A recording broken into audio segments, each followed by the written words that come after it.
नमस्कार दोस्तों, स्वागत है आप सबका हमारे चैनल पर भक्ति विद्या पर। आज का दिन श्री दुर्गा माता का है। आज नवरात्रि का 9वां दिन है। आज के दिन स्वयं दुर्गा माता पृथ्वी पर आती हैं।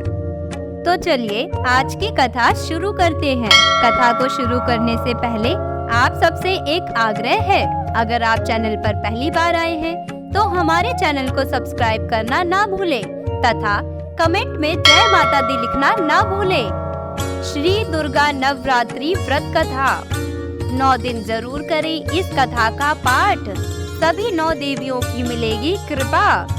आज का दिन शारदीय नवरात्रि का अंतिम दिन है।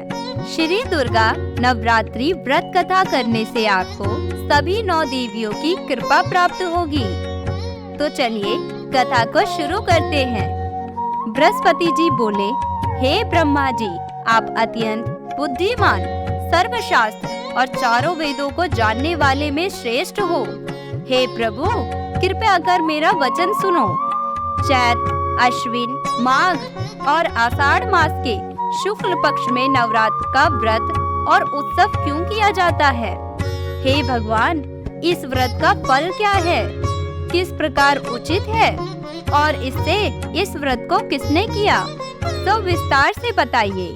बृहस्पति जी का ऐसा प्रश्न सुनकर ब्रह्मा जी कहने लगे, हे बृहस्पति, प्राणियों का हित करने की इच्छा से तुमने बहुत ही अच्छा प्रश्न किया है। जो मनुष्य मनोरथ पूर्ण करने वाली दुर्गा, महादेवी, सूर्य और नारायण को ध्यान करते हैं, वे मनुष्य धन्य हैं। यह नवरात्र व्रत संपूर्ण कामनाओं को पूर्ण करने वाला है। इसके करने से पुत्र चाहने वाले को पुत्र, धन चाहने वालों को धन, विद्या चाहने वालों को विद्या, सुख चाहने वालों को सुख मिल सकता है। इस व्रत को करने से रोगी मनुष्य का रोग दूर हो जाता है और कारागार में पड़ा हुआ मनुष्य बंधन से छूट जाता है।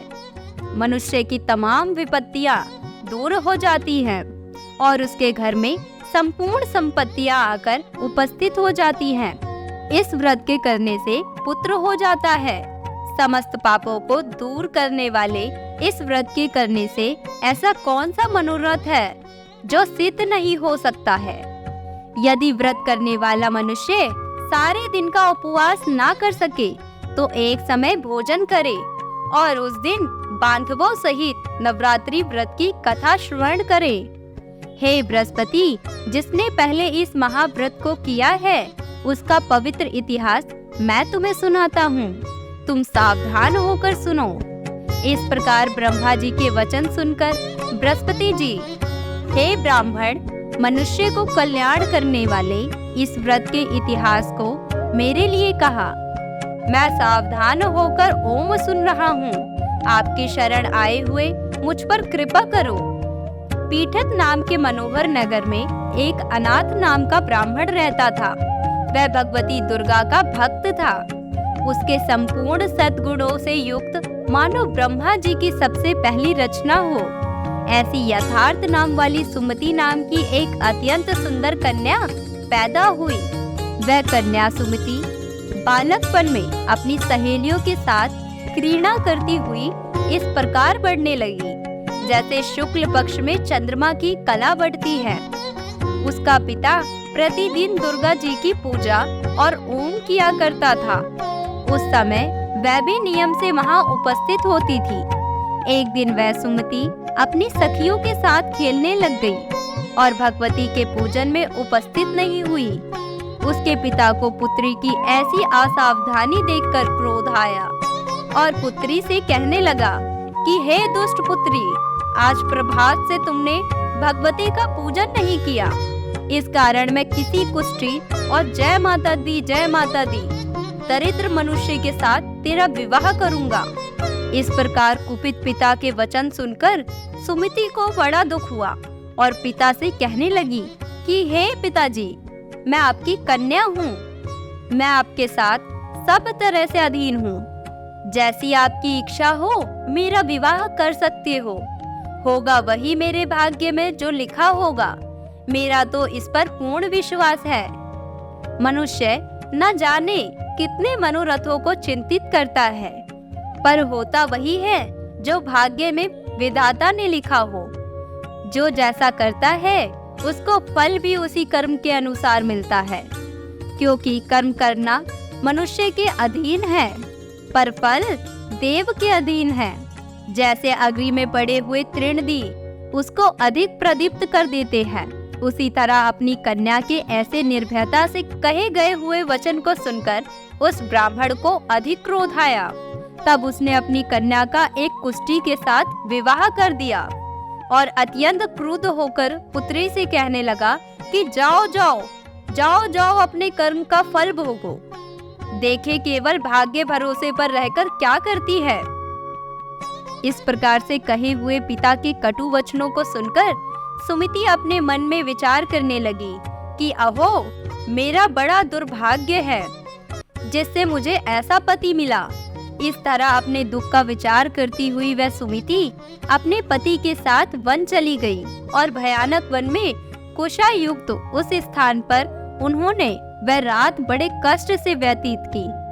उस गरीब बालिका की ऐसी दशा देखकर भगवती पूर्ण पुण्य के प्रभाव से प्रकट होकर सुमिति से कहने लगी कि हे ब्राह्मणी, मैं तुम पर प्रसन्न हूँ, तुम जो चाहो वरदान मांग सकती हो, मैं प्रसन्न होकर मनोवांछित फल देने वाली हूँ। इस प्रकार भगवती दुर्गा का वचन सुनकर ब्राह्मणी कहने लगी कि आप कौन हैं जो मुझ पर प्रसन्न हुई हो। यह सब मेरे लिए कहा और अपने कृपा दृष्टि से मुझे दासी को कृतार्थ करो। ऐसा ब्राह्मणी का वचन सुनकर देवी कहने लगी, मैं आदि शक्ति हूँ और मैं ही ब्रह्मा विद्या सरस्वती हूँ। मैं प्रसन्न होने पर प्राणियों को दुख दूर कर उसको सुख प्रदान करती हूँ। हे ब्राह्मणी, मैं तुम पर तेरे पूर्व जन्म के पुण्य के प्रभाव से प्रसन्न हूँ। तुम्हारे पूर्व जन्म का वृतांत सुनाती हूँ, सुनो। तो पूर्व जन्म में निषाद भील की स्त्री थी और अति पतिव्रता थी। एक दिन तेरे पति निषाद ने चोरी के कारण तुम दोनों को सिपाहियों ने पकड़ लिया और ले जाकर जेल खाने में कैद कर दिया। उन लोगों ने तुम्हें और तुम्हारे पति को भोजन भी नहीं दिया। इस प्रकार नवरात्र के दिनों में तुमने ना तो कुछ खाया और ना ही जल पिया, इसीलिए 9 दिन तक नवरात्र का व्रत हो गया। हे ब्राह्मणी, उन दिनों में जो व्रत हुआ उस व्रत के प्रभाव से प्रसन्न होकर तुम्हें मनोवांछित वस्तु दे रही हूँ। तुम्हारी जो इच्छा हो सो मांगो। इस प्रकार माँ दुर्गा के कहे वचन सुनकर ब्राह्मणी बोली कि अगर आप मुझ पर प्रसन्न हैं तो हे दुर्गे, आपको प्रणाम करती हूँ। कृपया करके मेरे पति के कोढ़ को दूर करो। देवी कहने लगी, उन दिनों में जो तुमने व्रत किया था उस व्रत के 1 दिन का पुण्य कोढ़ दूर होने के लिए अर्पण करो। मेरे प्रभाव से तेरा पति कोढ़ से रहित और सोने के समान शरीर वाला हो जाएगा। ब्रह्मा जी बोले। इस प्रकार देवी का वचन सुनकर वह ब्राह्मणी बहुत प्रसन्न हुई और पति को निरोग करने की इच्छा से ठीक हो गई। ऐसे बोली तब तक उसके पति का शरीर भगवती दुर्गा की कृपा से कुष्ठहीन होकर अति कांति युक्त हो गया, जिसकी कांति के सामने चंद्रमा की कांति भी क्षीण हो जाती है। वह ब्राह्मणी पति की मनोहर देह को देखकर देवी को अति पराक्रमी वाली समझकर स्तुति करने लगी। हे दुर्गे, आप दुर्गत को दूर करने वाली, तीनों जगत का संताप हरने वाली, समस्त दुखों को दूर करने वाली, रोगी मनुष्य को निरोग करने वाली, प्रसन्न होने पर मनोवांछित वस्तु को देने वाली और दुष्ट मनुष्य का नाश करने वाली हो। तुम ही सारे जगत की माता और पिता हो। हे अम्बे, मुझ अपराध रहित अबला की मरे पिता ने कुष्ठ के साथ विवाह कर मुझे घर से निकाल दिया। उसकी निराली हुई मैं पृथ्वी पर घूमने लगी। आपने ही मेरा इस आपत्ति रूपी समुद्र से उद्धार किया है। हे देवी, आपको प्रणाम करती हूँ, मुझ दीन की रक्षा करो। ब्रह्मा जी बोले कि हे बृहस्पति, इसी प्रकार उस सुमति ने मन से देवी की बहुत स्तुति की उससे हुई स्तुति सुनकर देवी को बहुत संतोष हुआ और ब्राह्मणी से कहने लगी कि हे ब्राह्मणी, तुम्हारे उदयन नाम का एक अति बुद्धिमान, धनवान, कीर्तिवान और जितेंद्रिय पुत्र शीघ्र ही होगा। ऐसा कहकर वह देवी उस ब्राह्मणी से फिर से कहने लगी, हे ब्राह्मणी, और जो कुछ तेरी इच्छा हो वही मनोवांछित वस्तु तुम मांग सकती हो।